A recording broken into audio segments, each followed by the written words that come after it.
I don't know if these feel worse to you or better or whatever.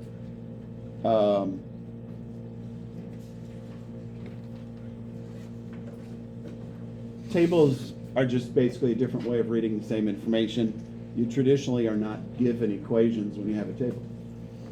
So it says let f be a continuous and differentiable function from 0 to 1.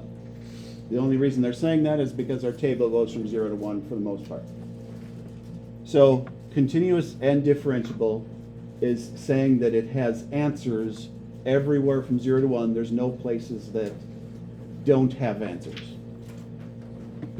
And then you'll notice that that table gives us f prime. Let G be f of 4 of x. The table below gives values of f prime of x, the derivative of x, of f.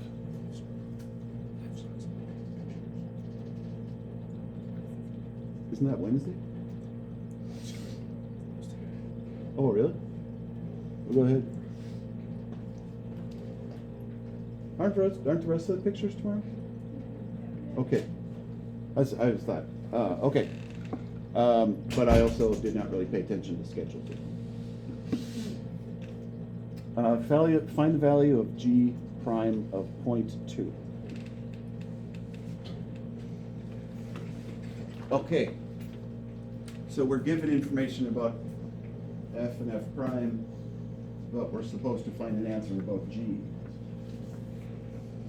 So g of x,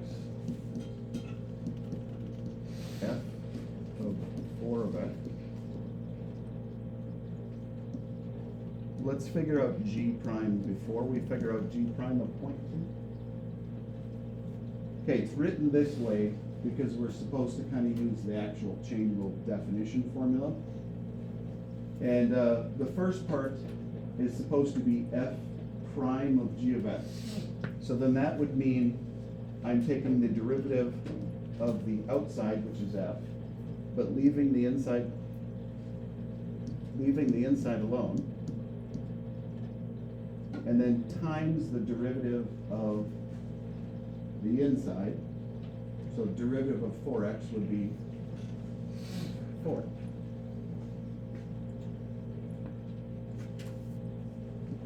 G prime of 0.2, I'm basically just going to fill things in.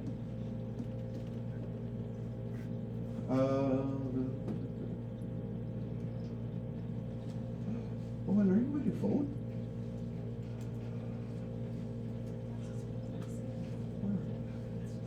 Owen, what does 0.2 go in place of? 0.2 would go in place of x. Perfect. So I'm literally just going to put it in place of every single x that I have written, and apparently that's just that one. I was all ready to write it up here too.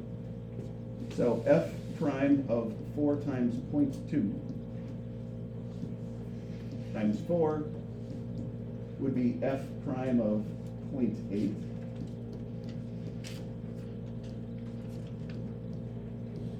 Now, if the table they gave us didn't have 0.8 listed, I wouldn't be able to do this problem. But traditionally, these problems are set up so that you would have all the information you need. I'm assuming most people were expecting us to use the 0.2 column, but we're not for this problem. So f prime of 0.8 is 1.125, and then I would multiply that by 4. 4.5? I think. Make an educated guess. All right. Because 125 doubled would be 25. Yeah. I don't know. Questions on? Yeah, go ahead. So Wait, are you asking because you literally ignored me for a whole first part of that? I just don't understand where you got the second 4 from. Okay. So if I'm doing the derivative of f of g of x, it's going to be f prime original g of x here times the derivative of g of x, or derivative of outside, derivative of inside. How are we feeling about this one? Okay? Inside the, on the very last line, is it saying 4 times 0.2? Yeah. Okay. Oh, yeah, it does look like 4:2. Thanks. Yeah. It's not really good. I should have written 0.2, that might be better. I never write 0 in front of decimals, even though I know every book does. I never, it annoys me. You guys want me to do another one? Do you want to try one on your own? I don't care. I mean, honestly, we're kind of at the end of the notes. After you get like 4 prime, parentheses, 0.8 times 4, how'd you get to 1.125? The table gives us derivative answers. So if I wanted f prime of 0.8, I had to go to 0.8 on the table. Is that what you're asking? Yeah. Okay. Do you guys want me to go back a page and do another one of the more difficult type of ones? I mean, we've got 8 minutes. I can stop here and let you work. I can do more examples. Can you do A of the next one? A of what? The next one. Probably. Use the table below to complete the following, okay? Find the equation of the tangent line to x equals -1. Okay, I see tangent line, I immediately am going to mentally plan what information I need. I need a point and I need a slope. The point is going to be -1 something. The slope, I probably have to figure out. Oh. Is it tomorrow? Yeah, it's tomorrow. That's okay, I wasn't sure because I was getting tons of emails about the pictures and it made it seem like it was today, but I assumed it was tomorrow. Okay, so find the equation of the tangent line at x equals -1 if h of x equals 3f of g of x.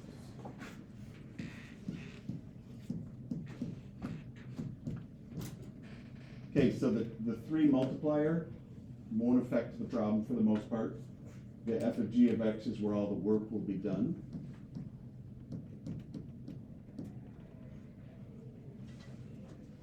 So I need to find h prime, which would be the slopes of h. The 3 multiplier just follows with to the derivative, because every time we have a number multiplier, that just follows with. F of g of x would be f prime of g of x, derivative of outside, times derivative of inside. I want to find the slope at -1. So f prime of g of -1 times g prime of -1. And then I just go to that table essentially. G of -1 is -1. G prime of -1 is 2. And I usually cross stuff off along the way so that I don't get confused as to what I've looked up or what I'm doing. Now I need to know f prime of -1. F prime of -1 is 4. So then I would have 3 times 4 times 2. So h prime would be 24? Oh, I still need to do the point. Oh, that's annoying. Now I've got to go back to h of x. Is it negative 24? Cause. Was one of the answers negative? Oh wait, never mind. Okay, I very well could have missed it, but I tried to be. The biggest thing I learned between me being a student in Calc, going through the more difficult classes, is it becomes so much easier when you become more organized. some of you guys do work all in random places. And that was pretty much used to be me. Hello? Hi. Okay. Yep, bye-bye. Elena.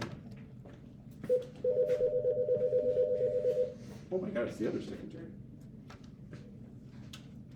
Hello? Oh. I can. You bet, Beth, I literally just hung up for Beth. Yes. Okay, yep. No, you have, but no. Right, bye. Okay, Peyton?